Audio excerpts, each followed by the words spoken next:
Every morning, I get to wake up next to my beautiful partner, who is always still fast asleep next to me. Even on the days when I have to get up at 5 o'clock in the morning to go to my minimum wage job, when I come home to our one-bedroom, pre-furnished rental apartment with the furniture that we hate, Jen's right there, and I feel like the luckiest person because I know in my heart that I'm living the life I'm meant to be living. It's taken me a lifetime to get here.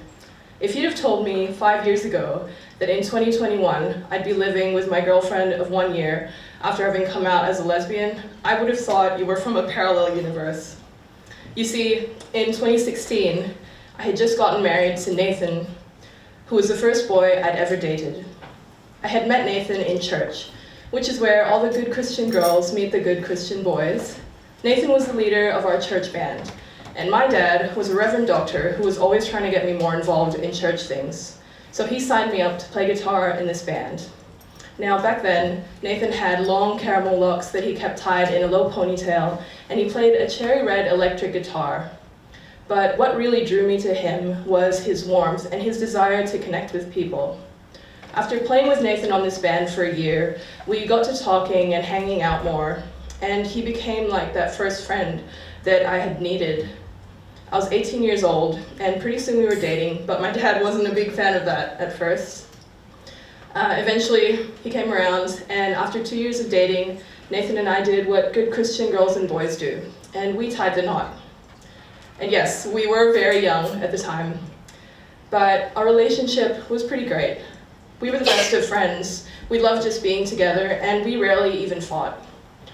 But beneath the surface, something wasn't quite right. Just a few months after the wedding, in 2016, I realized I could no longer deny that I was attracted to women, and that I had been for a long time. Of course, this totally threw me for a loop, because I was just married to Nathan. I had grown up in a Christian tradition that taught that homosexuality was a sin. I didn't even know whether I was gay, bisexual, or even asexual.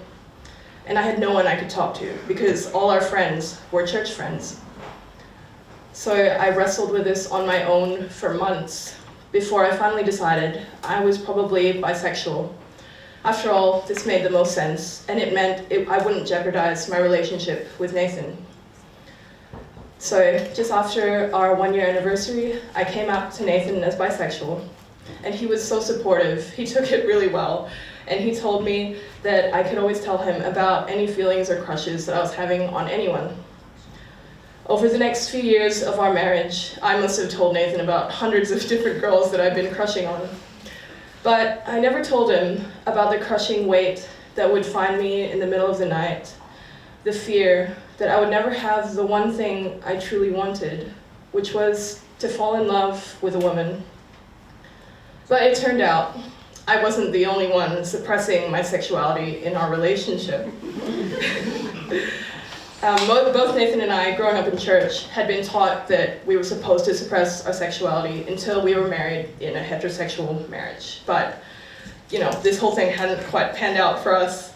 And after 4 years of marriage, 2 interstate moves, and many conversations, we realized we had nothing left to lose. And we wanted to try opening our marriage so that we could both date other women. This decision brought me a lot of relief, but it didn't bring me a lot of hope because I didn't think I would find anyone who's willing to date a woman who's married to a man. But nevertheless, we downloaded our dating apps, and then not much happened after that for months. And then before I knew it, it was 2020, and the whole world's in a pandemic, so of course no one's really dating at this point. And I'm thinking maybe this will never happen to me, and I have to be okay with that. But just as I'm losing hope, I matched with this girl on Bumble, and it's May 2020. Things aren't looking like they're clearing up anytime soon, but Jen and I click instantly. We start talking about writing, and the conversation's just flowing, and I'm really enjoying it. After texting for a few days, the conversation moves to Facebook Messenger. And then I think, maybe this is actually going to go somewhere. We're talking nonstop for a week, and things are really exciting. And then it's announced that lockdown restrictions are going to start easing. So Jen and I decide it might be safe for us to meet up. We happen to be texting at 4 o'clock in the morning, and we just decide we're gonna meet up later that same day. We go to the beach, and when I first see Jen, she's got short, wavy, dark hair. She's wearing all black, but she's very cute. And we walk onto the sand together, and she suggests we play Truth or Dare. I just go with it, because I have no better ideas, but her mind is lightning quick for me, especially since I'm running on 1 hour's sleep. She dares me to run into the freezing ocean, and I'm lucky it's a warm day, but I strip down to my underwear, and I go into the water. Later, I will learn that that's when Jen decided that she would want a second date with me. And we did have a second date, and a third, and a fourth, and pretty soon it's been like 2 weeks, and I realized I could actually fall in love with this girl. Like, I don't want this to be a casual thing. But, of course, there's Nathan to think about. I don't want to hurt either of them. So one night, when Jen and I are hanging out, we end up back at a beach, and we're sitting on the sand, looking out into the ocean, which is very black, very scary. You can't see where the sky ends and the ocean begins. And I'm listening to waves crashing on the shore. I'm nervous because I want to talk to Jen about our relationship, but it's only been 2 weeks. So I don't look at her, but I say, I want to know where we're going with this, because I really like you, and I want to make this work with you. But I know things are complicated because of Nathan, so it's okay if you don't want to take things too seriously. I just want you to know that I want to be in this for as long as you want to be in this. And Jen put a hand on my shoulder, and she said, I am really scared about the whole, Nathan situation. I have no idea what's going on, but I really like you, and I really do want to give this a shot. So let's just take things one day at a time.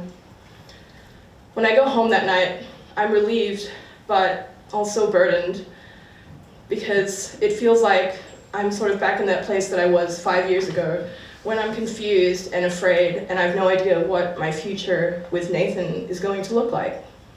And I think deep down I'm starting to realize the truth about my sexuality, but I'm not ready to go there yet. But a few months later, it's Nathan who actually says to me, I think you're a lesbian. And he just said it so matter-of-factly, and that was the moment that set me free from suppressing everything that I'd been suppressing my whole life. It felt like I was finally okay to own who I was.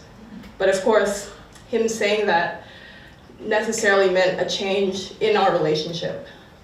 And we decided marriage was probably not the best context for us. So we loved each other, but being together meant we both had to sacrifice so much of ourselves, but we didn't want to see the other person suffer. So Nathan and I decided to separate amicably. I remember talking to Jen about this decision, and Jen asked me, what if you decide this isn't worth it? What if you think you're making a huge mistake?